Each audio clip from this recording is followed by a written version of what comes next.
Dans nos vies, ta grâce. Nous voulons ta grâce, Seigneur. Ce matin, ta grâce. Nous voulons ta grâce, Seigneur. Dans nos familles, ta grâce.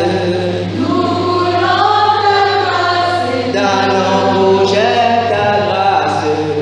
Nous voulons ta grâce, Seigneur. Nous voulons ta grâce. Nous voulons ta grâce, Seigneur. Nous voulons ta grâce. Nous voulons ta grâce, Seigneur. Nous voulons ta grâce. Nous voulons ta grâce, Seigneur. Nous voulons ta grâce.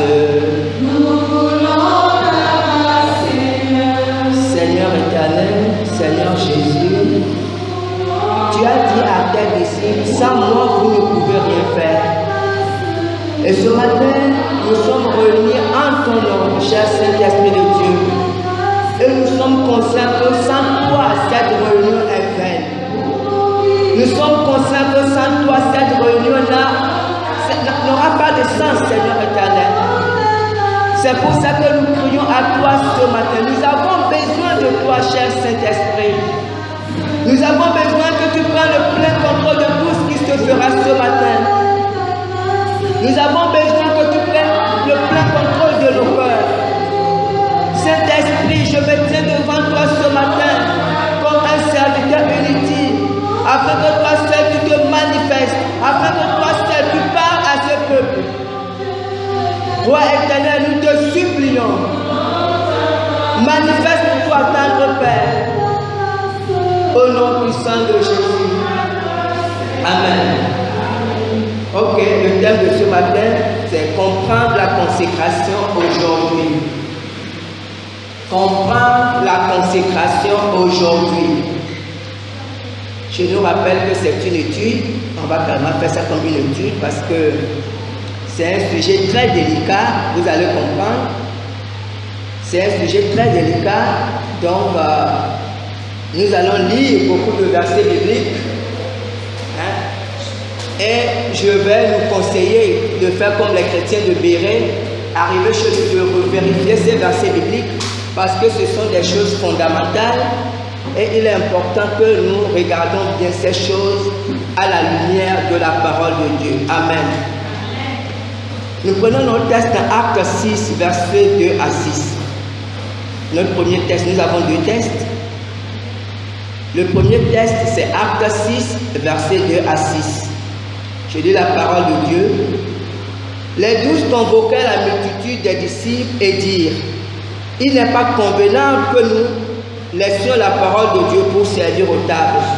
C'est pourquoi, frères, choisissez parmi vous 7 hommes de qui l'on rende un bon témoignage, qu'ils soient pleins d'Esprit Saint et de sagesse, et que nous chargerons de ce emploi. Et nous continuerons à nous appliquer à la prière et au ministère de la parole. Cette proposition plut à toute l'assemblée.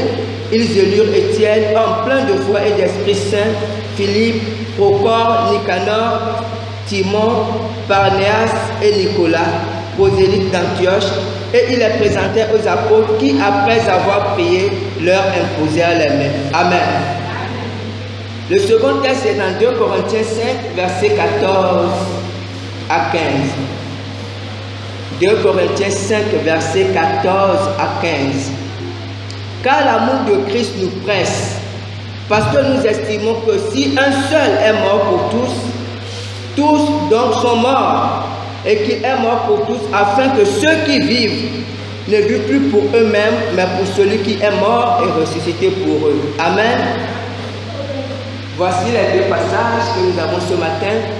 Acte 6, versets 2 à 6 et 2 Corinthiens 5, versets 14 à 15. La consécration comprend la consécration de nos jours. La consécration est biblique et nous allons le voir tout à l'heure. Mais il se trouve qu'à notre époque, à notre temps, la consécration est devenue comme un moyen de marchandage pour les hommes de Dieu, pour les pasteurs. Un moyen de marchandage pour avoir les disciples, pour avoir les chrétiens. un moyen pour les hommes de Dieu, comme un moyen de récompenser les chrétiens ou un moyen de récompenser ceux qui sont attachés à eux. Et quelquefois, c'est même comme un moyen de manipuler les chrétiens. Parce que les chrétiens ont besoin d'être consacrés. Ils s'attachent aux hommes de Dieu, aux pasteurs, parce qu'ils espèrent que ces hommes vont les consacrer. Donc la consécration est devenue un moyen. Ce qui fait que la consécration sort complètement de son cadre, de sa vision. En agissant ainsi, en fait, les hommes de Dieu pervertissent la consécration qui est une chose sacrée. Dieu va nous permettre de voir un peu ce que c'est que la consécration. J'ai un livre en temps, qu'est-ce que la consécration? Comme je disais, ça va être un peu comme une étude. Qu'est-ce que la consécration? Dans Nombre 3, versets 5 à 13, Nombre 3, versets 5 à 13 que je vais lire. Nombre 3, 5 à 13. L'Éternel parla à Moïse et dit: fais approcher la tribu de Lévi, tu la placeras devant le sacrificateur Aaron pour qu'elle soit à mon service. Ils auront le soin de ce qui est remis à sa garde et à la garde de toute l'assemblée devant la tente d'assignation. Ils feront le service du tabernacle. Ils auront le soin de tous les ustensiles de la tente d'assignation et de ce qui est remis à la garde des enfants d'Israël. Ils feront le service du tabernacle. Tu donneras les Lévites à Aaron et à ses fils. Ils lui seront entièrement donnés de la part des enfants d'Israël. Tu établiras Aaron et ses fils pour qu'ils observent les fonctions de leur sacerdoce, et l'étranger qui approchera sera puni de mort. L'Éternel parla à Moïse et dit: voici, j'ai pris les Lévites du milieu des enfants d'Israël à la place de tous les premiers-nés, des premiers-nés des enfants d'Israël, et les Lévites m'appartiendront, car tout premier-né m'appartient. Le jour où j'ai frappé tous les premiers-nés dans le pays d'Égypte, je me suis consacré tous les premiers-nés en Israël, tant des hommes que des animaux. Ils m'appartiendront, je suis l'Éternel. Amen. Voilà la base de la consécration. Qu'est-ce que la consécration? La consécration, c'est une manière d'être mis à part pour le service de Dieu. C'est une manière d'être mis totalement à part pour le service de Dieu, rien que pour le service de Dieu. Ici, dans ce contexte, quelque chose s'est passé en Égypte. En Égypte, pour délivrer le peuple d'Israël, Dieu a frappé, Dieu a tué tous les premiers-nés d'Israël, aussi bien des hommes que des animaux. Et quand Dieu a fait cela, Dieu a dit à Moïse que tous les premiers-nés lui appartiendront. Ils seront son héritage. Maintenant, quand ils sont partis dans le désert, tout le peuple, les Juifs, ils sont surtout des bergers. Et le peuple était consacré à la bergerie. Or, Dieu avait besoin des gens qui soient totalement consacrés au service de Dieu. Dieu avait besoin qu'il y ait des gens qui soient totalement consacrés au service de Dieu. Que leur raison de vivre soit le service de Dieu. Et Dieu a dit à Moïse: voici ce que nous allons faire. La tribu d'Israël est composée de 12 tribus. Je vais prendre la tribu de Lévi, en fait c'est la tribu de Moïse et d'Aaron. Dieu dit que je vais prendre cette tribu. Dans cette tribu de Lévi, les hommes ne vont pas travailler. Les hommes ne pourront pas faire autre chose. Leur travail sera de servir l'Éternel, de génération en génération. Ils ne feront pas autre chose. Ils ne seront pas architectes. Ils ne seront pas ingénieurs. Ils ne seront pas bergers. Leur travail, c'est de servir. Dieu a dit, même dans cela, ce n'est pas, à part cette tribu de Lévi, Dieu s'est consacré encore la famille d'Aaron. Parce qu'il y a les Lévites qui sont appelés au service de Dieu. Mais il y a la maison d'Aaron qui est appelée pour le sacerdoce, pour être sacrificateur. Donc Dieu a fait cette distinction. Ça veut dire qu'il y a toute la tribu. Il y a des gens qui peuvent faire des chants, il y a des gens qui sont des musiciens, il y a des gens qui font autre chose. Mais pour être prêtre sacrificateur, c'est seulement la maison d'Aaron. Et Dieu a établi les choses comme cela. Voilà le début de la consécration. Donc l'objet, le but de la consécration, c'est parce que Dieu voulait qu'il y ait des gens à part. Dieu, tout Israël lui appartenait, c'était son peuple. Mais Dieu voulait qu'il y ait des gens à part qui soient consacrés à son service. C'est pour ça que Dieu a mis à part la tribu de Lévi. Amen. Voilà. Nous continuons. J'ai mis maintenant grand B, la consécration dans l'Ancien Testament. La consécration dans l'Ancien Testament, j'ai le contexte de la consécration, petit a. Quel est le contexte? En fait, c'est ce que je vous disais tout à l'heure. Qu'est-ce qui a imposé cette consécration? Le contexte de l'Ancien Testament, c'était ce dont je parlais, parce que Dieu voulait qu'il y ait des gens, 24 heures sur 24, qui s'occupent du temple. Parce que dans le désert, Moïse devait construire le temple, Moïse devait construire le tabernacle, Moïse devait construire l'arche. Donc il fallait qu'il y ait des gens qui s'occupent de ça. Et pour que les autres puissent vaquer à leurs occupations. Donc Dieu a dit, vous, je vous mets à part. Et tous les autres, toutes les autres tribus devaient contribuer. La dîme est née aussi à cette époque. Parce que Dieu a dit aux autres, vous qui travaillez, apportez de la nourriture. Parce que les autres ne vont pas travailler. Ils vont dépendre du temple. Ils vont vivre du temple. Comme la Bible dit. Donc la famille de Lévi, de génération qui ne faisait rien, ils vivaient du temple. Ils vivaient de ce que les autres apportaient.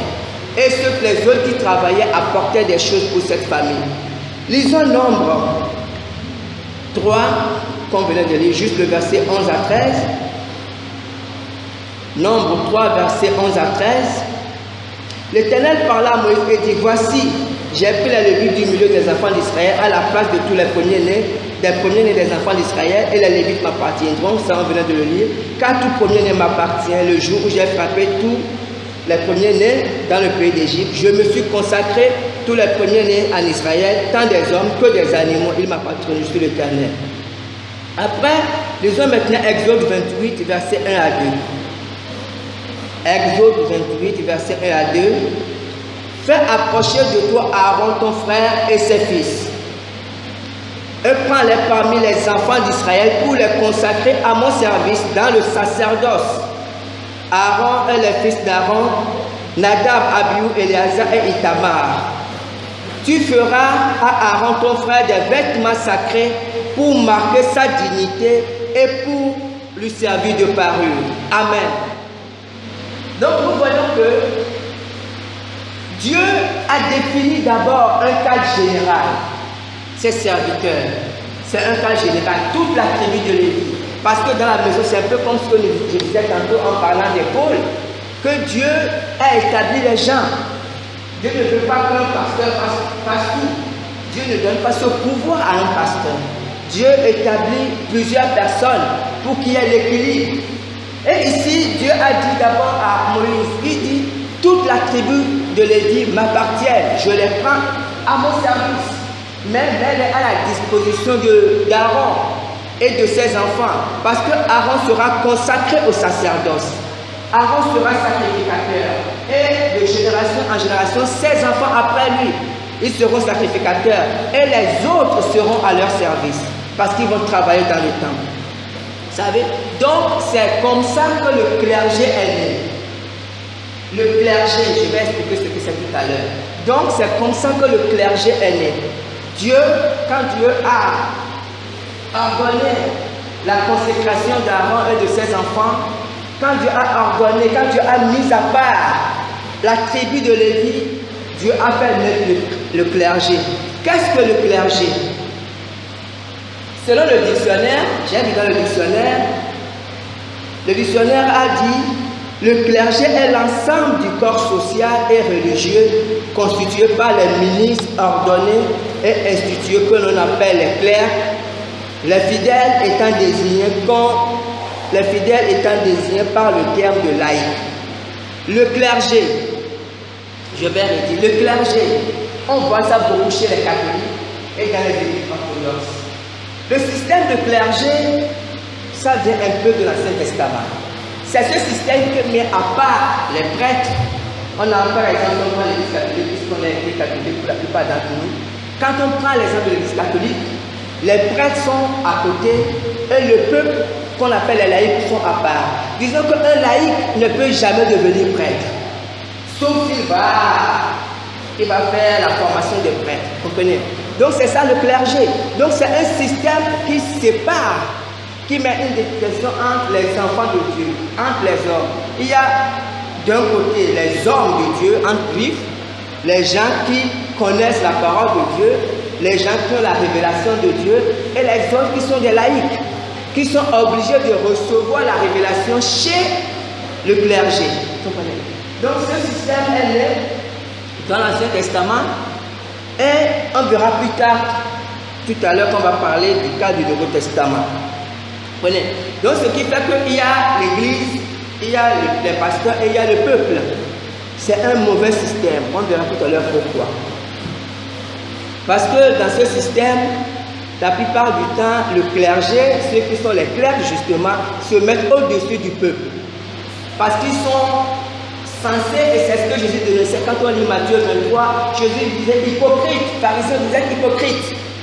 Parce que vous vous mettez au-dessus du peuple, vous imposez des choses au peuple, parce que c'est un mauvais système. Amen. Maintenant, voyons petit C, la consécration d'Aaron. La consécration d'Aaron, nous allons étudier un peu. La consécration d'Aaron, on le voit dans Lévitique 8, versets 1 à 36. Nous n'allons pas lire, c'est un très long texte. La consécration d'Aaron, quand Dieu a consacré, quand Moïse a consacré Aaron pour la cérémonie. Parce que dans Exode, dans on a vu Dieu a dit à Moïse de faire. Mais dans Lévitique, Moïse a consacré Aaron. Donc, il a procédé à la cérémonie de consécration d'Aaron et de ses enfants. C'est dans Lévitique 8, verset 1 à 36. Nous n'allons pas lire, nous allons juste prendre quelques portions. Lévitique 8, verset 1 à 3, que je vais demander à Maman Clara de nous lire. Lévitique 8, verset 1 à 3. Et je vais demander à quelqu'un d'autre de prendre Lévitique 8, verset 10 à 12.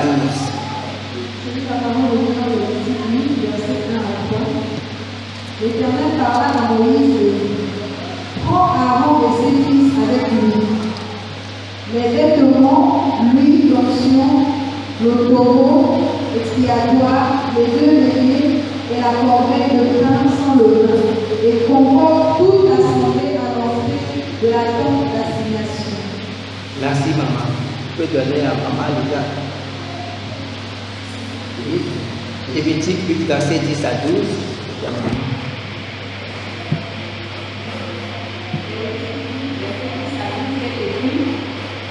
Moïse prit l'huile d'onction, il voyait le sanctuaire et toutes les choses qui y étaient, et le sanctifia.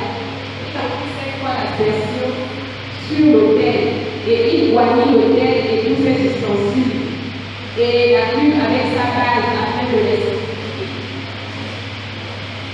Il répandit l'huile d'onction sur la tête d'Aaron et l'oignit afin de la sanctifier. Amen. Amen. Maman, nous aussi verset 30. Le verset 30. Moïse prit Aaron et lui. Moïse prit de l'huile d'onction et du sang qui était sur l'autel. Il en fit l'aspersion sur Aaron et sur ses vêtements. Sur les fils d'Aaron et sur leurs vêtements. Il sanctifia Aaron et ses vêtements, les fils d'Aaron et leurs vêtements avec lui. Amen. Et dans ce texte, les portions que j'ai choisies, je voulais juste qu'on remarque l'utilisation de l'huile d'onction.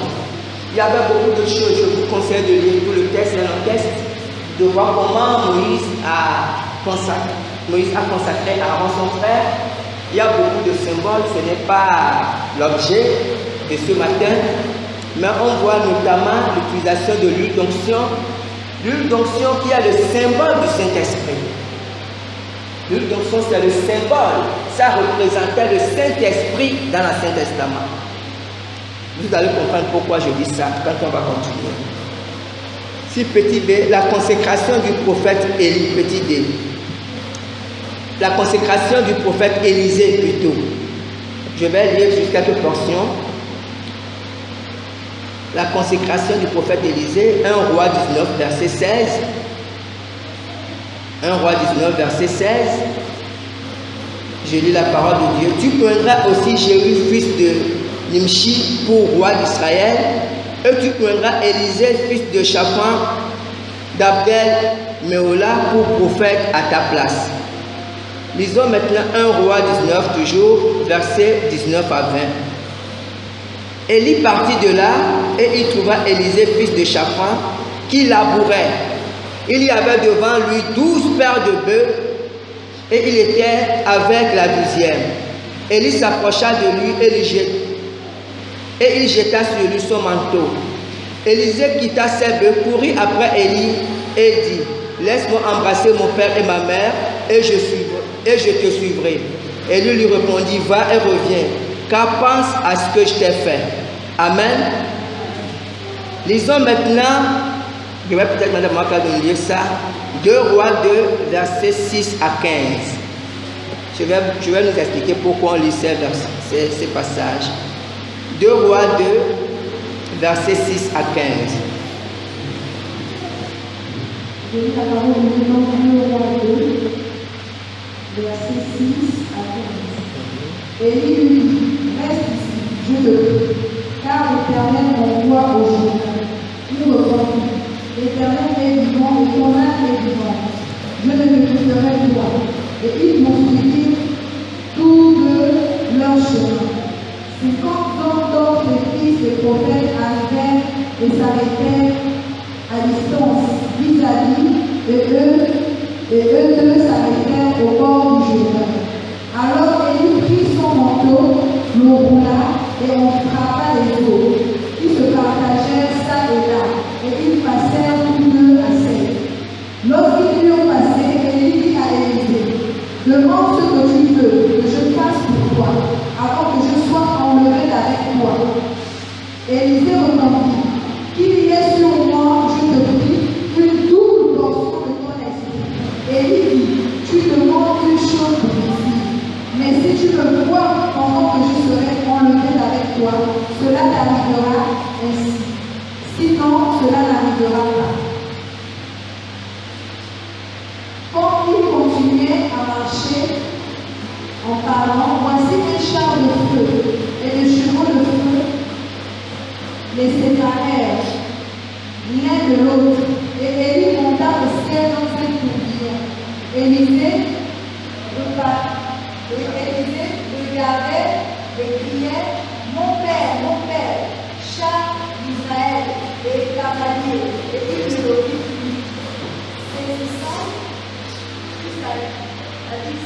Jusqu'à 15, on continue. Donc je vais poser saisissant, je vais continuer pour aider un peu maman.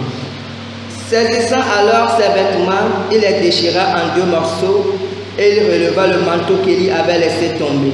Puis il retourna et s'arrêta au bord du Jourdain. Il prit le manteau qu'Élie avait laissé tomber, il en frappa les eaux et dit: où est l'Éternel, le Dieu d'Élie? Lui aussi il frappa les eaux qui se partagèrent ça et là, et Élisée passa. Amen. Nous avons lu d'abord la consécration de Moïse. En fait, nous allons lire 3 consécrations de l'Ancien Testament. Parce que dans l'Ancien Testament, il y a 3 catégories de personnes qui reçoivent l'onction. Il y a les sacrificateurs, les prophètes et les rois.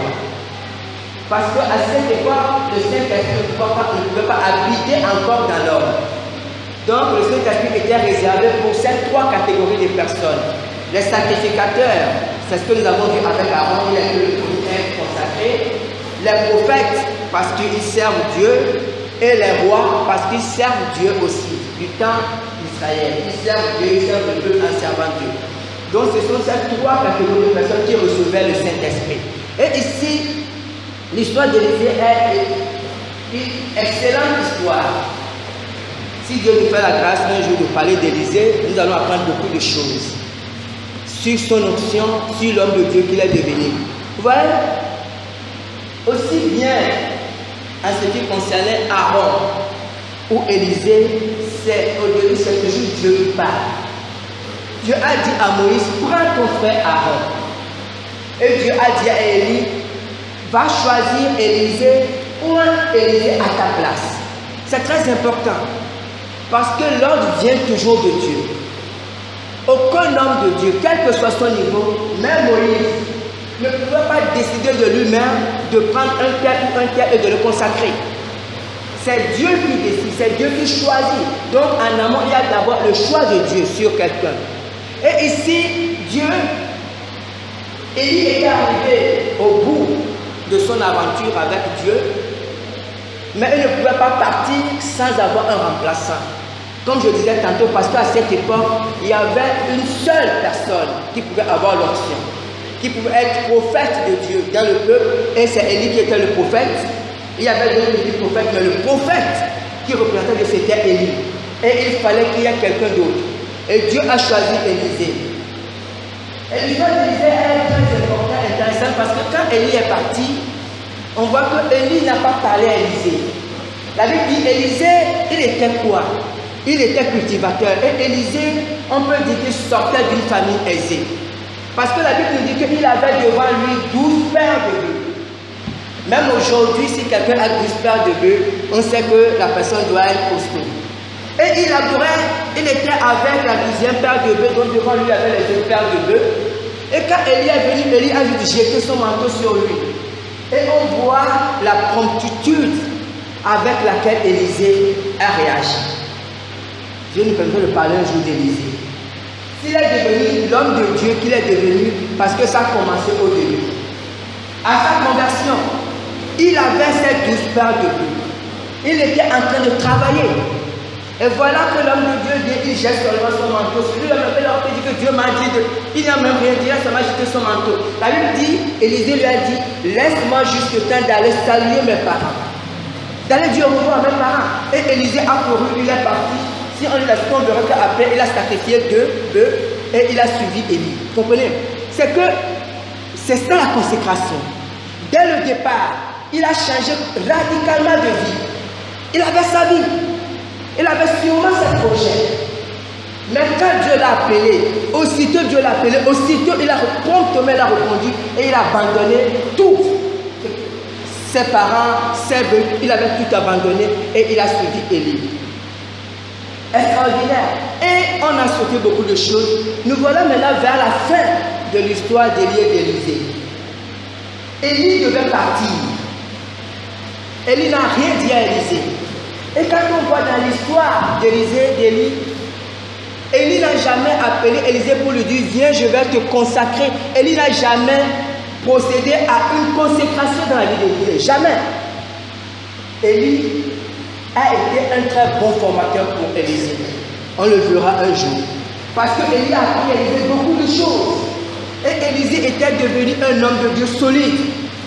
Un homme de Dieu qui connaissait Dieu. Un homme de Dieu à qui Dieu parlait. Et quand Élie, le moment où il est venu de partir, il ne voulait rien dire à Élisée. Il voulait le faire.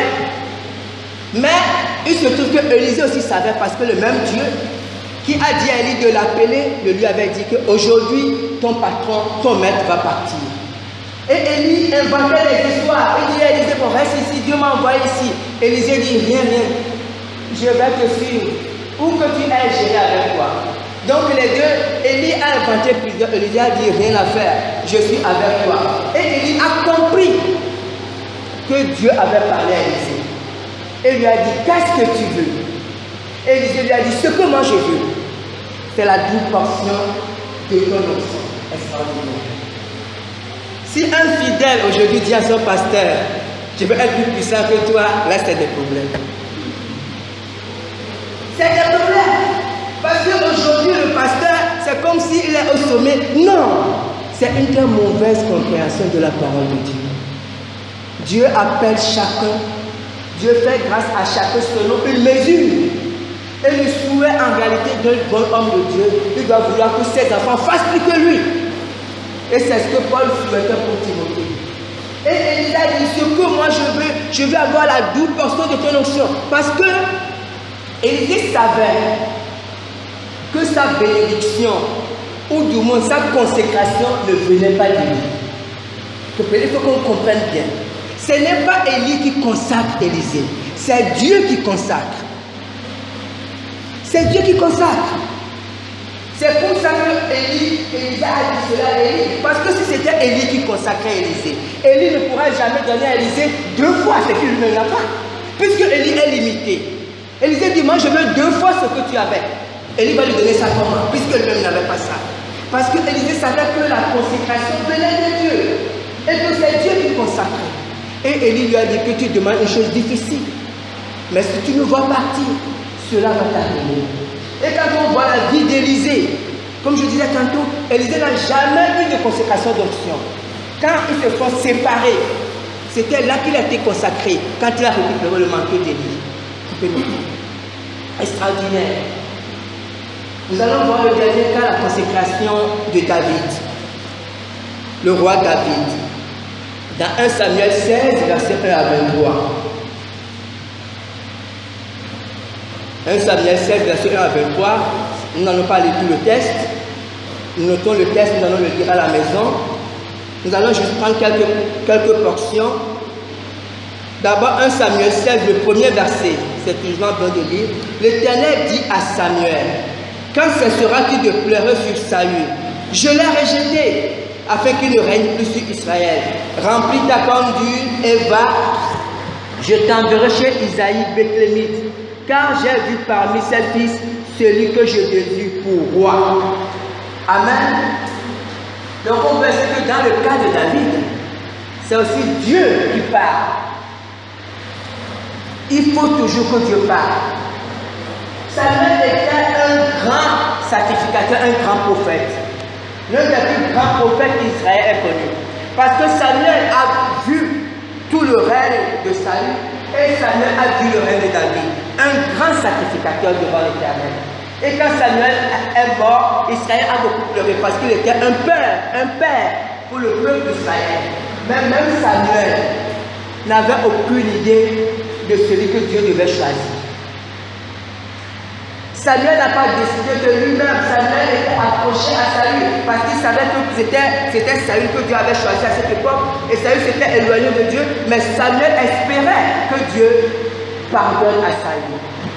Et Dieu lui a dit non, arrête ça, c'est fini. Arrête de pleurer parce que moi, je l'ai déjà rejeté. Va dans la maison d'Isaïe et tu verras la personne que j'ai choisie. Lisons maintenant 1 Samuel 16, verset 10 à 13.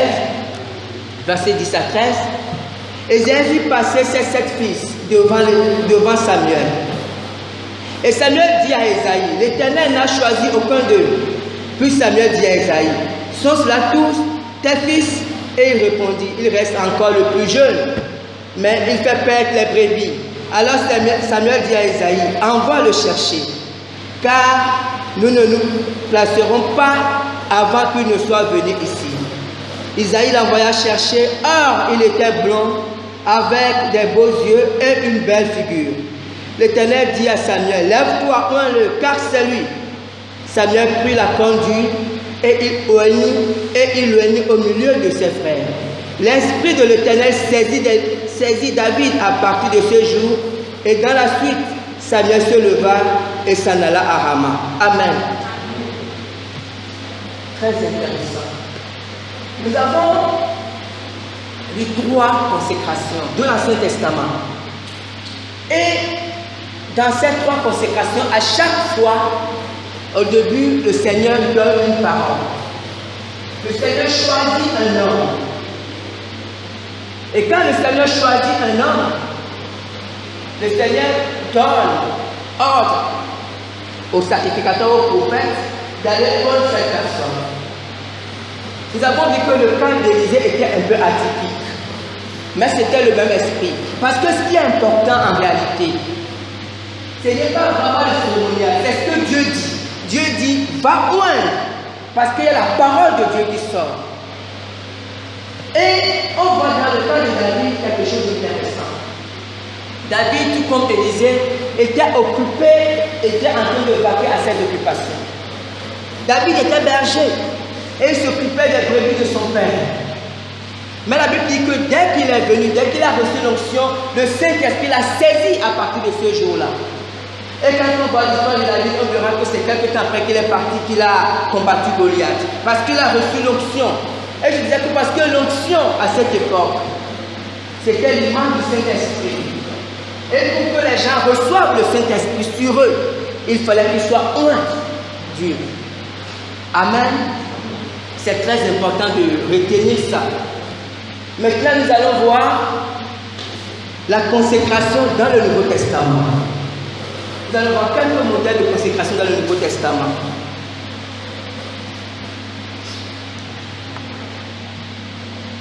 La première chose que nous devons savoir, le principe du Nouveau Testament est très différent, ou le contexte du Nouveau Testament est très différent. Dans le Nouveau Testament, il y a quelque chose qui est fondamental qu'on doit savoir. Et c'est ce que la Bible dit dans 2 Corinthiens 5, verset 14 à 15. Ou du moins 2 Corinthiens 15, verset 15, juste le verset 15. La Bible dit, parce qu'il est mort afin que ceux qui vivent ne vivent plus pour eux, mais pour celui qui est mort et ressuscité pour eux. Ça veut dire que dans l'esprit du Nouveau Testament, en principe, tous les chrétiens sont déjà consacrés. On a dit que dans l'Ancien Testament, Dieu avait besoin d'avoir une tribu à part, afin que les autres puissent continuer à travailler. Et nous avons parlé du clergé. Mais en 1400, Martin Luther, le réformateur, a parlé du sacerdoce universel sur la base de la Bible. Il a dit non, puisqu'il est le père du protestantisme, puisqu'il a beaucoup lutté contre le clergé et les catholiques. Il a dit non, dans la parole de Dieu, dans le Nouveau Testament, en fait, tout chrétien est sacrificateur. En fait, tout chrétien est clair. On n'a pas d'un côté les hommes de Dieu et de l'autre côté le peuple. L'esprit du Nouveau Testament, c'est que tout chrétien est nouveau converti. Quand la personne est convertie, quand la personne accepte Jésus, quand la personne passe par une repentance sincère, la personne reçoit le Saint-Esprit, la personne est déjà consacrée, sanctifiée.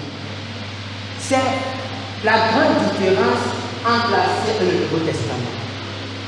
Et Pierre dit, dans 1 Pierre, lisons 1 Pierre 2, verset 9.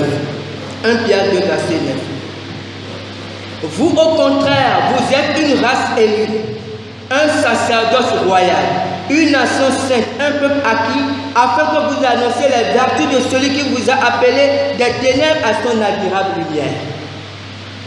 Dans le Nouveau Testament, lorsque un chrétien vient à l'église, si ce chrétien est passé par une repentance sincère, ce chrétien est baptisé du Saint-Esprit. Dans l'Ancien Testament, pour avoir le Saint-Esprit, il fallait verser l'onction d'huile. Dans le Nouveau Testament, la personne est remplie du Saint-Esprit.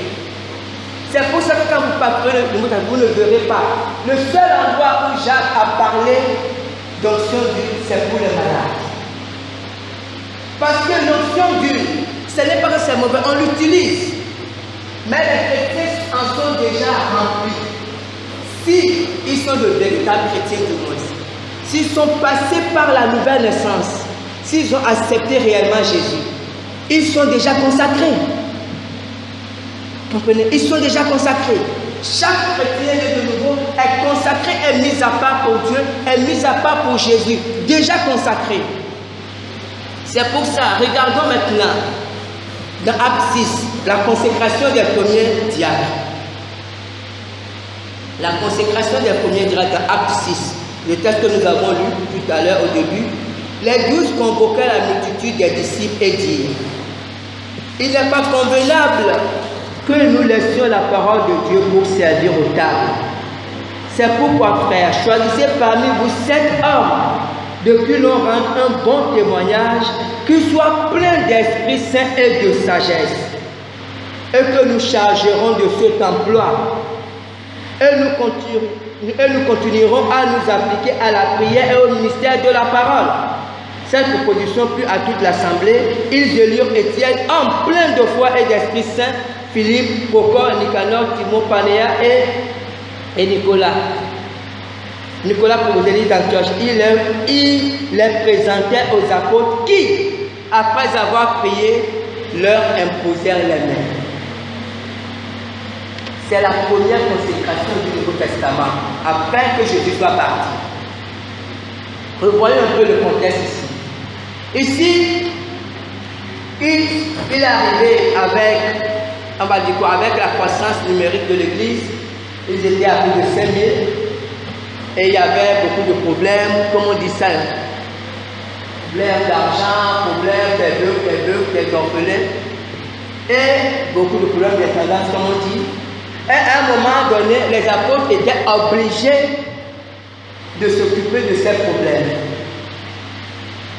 Et quand ils s'occupaient de ces problèmes, le Saint-Esprit sûrement leur dit que ça, ce n'est pas votre tâche.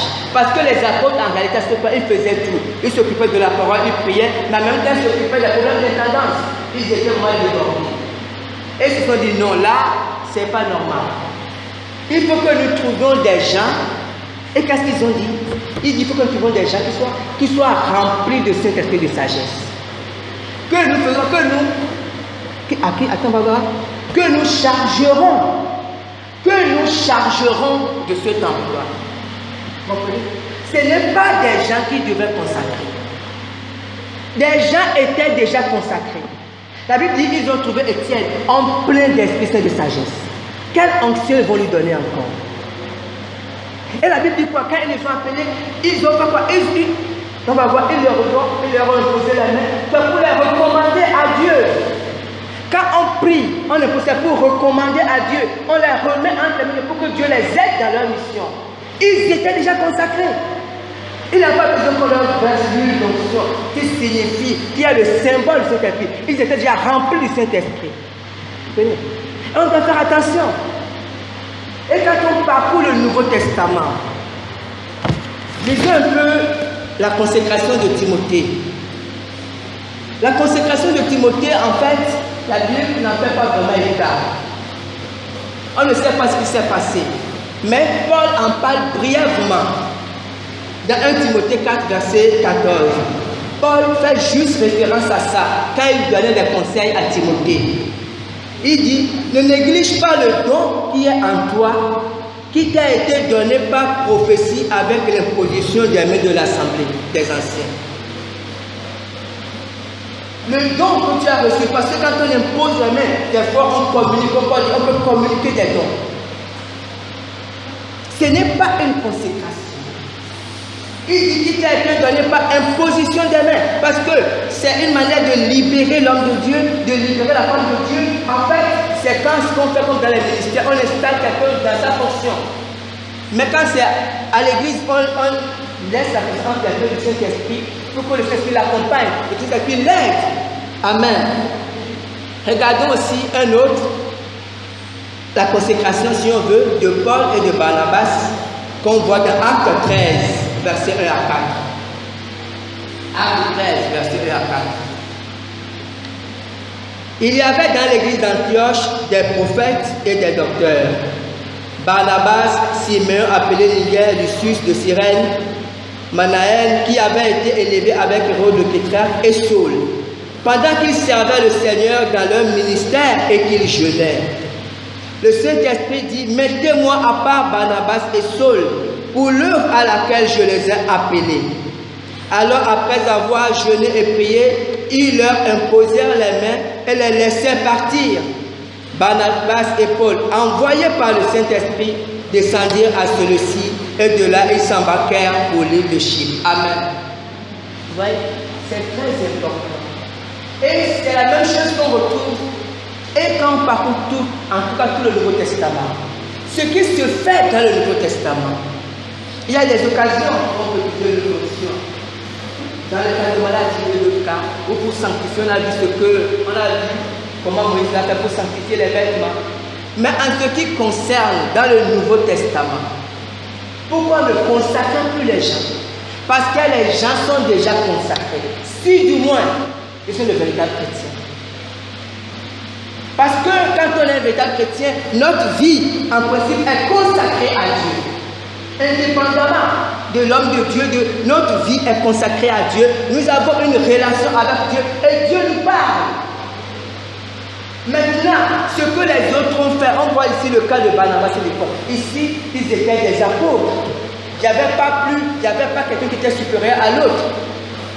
Ils avaient le même niveau, si on veut, si on aime parler des niveaux. Mais les autres, ils ont payé pour les deux. Puisque c'est quelqu'un qui a dit, mettez-les moi à part. Parce qu'eux, ils ne doivent pas rester en Antioche seulement. Parce que j'ai une autre mission pour eux. Ils ont dit, ok, ils ont prié. C'est pour les recommander à Dieu. Et puis, ils sont partis. La Bible dit, envoyés par le Saint-Esprit. Donc, il est très important de comprendre. Non, la consécration nous vient de Dieu. Dieu, nous l'avons dit un peu mercredi pour ceux qui étaient là à l'enseignement, le mercredi. Dieu met des dirigeants, des hommes et des femmes. La Bible dit c'est pour l'édification de l'Église. Dieu met des dirigeants pour encadrer l'Église. Dieu met des dirigeants pour aider les jeunes à grandir. C'est une chaîne. Et ces dirigeants que Dieu met, ils doivent être sensibles au Saint-Esprit. Parce que le Saint-Esprit a des projets dans la vie de chaque personne. En réalité, aucune personne ne vient dans la maison de Dieu en vain. Il n'y a pas un seul chrétien qui vient à l'église pour s'asseoir. Chaque chrétien vient avec un appel. Dieu a un appel pour chaque vie. Et il revient aux responsables de discerner, de regarder dans la vie des uns et des autres. Dieu doit parler aux concernés, mais le responsable a ce devoir devant Dieu de regarder. Et c'est ce que Paul faisait avec Timothée. Paul a dit cela, dit attention, fais attention aux dons que tu as reçus. Parce que Paul savait les dons que Timothée avait reçus. Fais attention à ces choses. Préserve ces choses. Travaille à développer ces choses. Et c'est le travail de chaque homme de Dieu. Lisons Tite 1, verset 5 à 9 pour clôturer. Tite 1, verset 5 à 9. Je t'ai laissé en Crète afin que tu mettes en ordre ce qui reste à régler et que selon mes instructions, tu établisses des anciens dans chaque ville.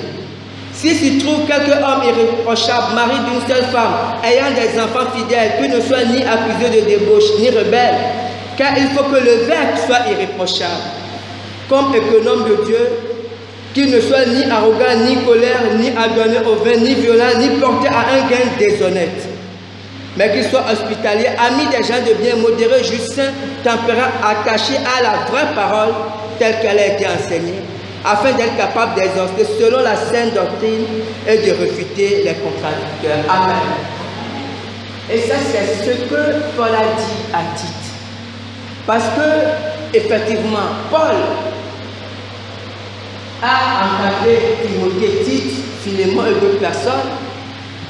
Et ici, Paul est en train de dire à Tite qu'il faut maintenant que toi aussi, tu établisses des gens, des anciens, ou des évêques, c'est la même chose. En fait, c'est ce qu'on appelle les pasteurs, les responsables d'église. Et c'est une chaîne. Parce que si à un moment donné, un pasteur, se le dit comme ça, n'a pas d'enfants, ne peut pas générer des enfants, c'est qu'il y a un problème. Il y a un problème.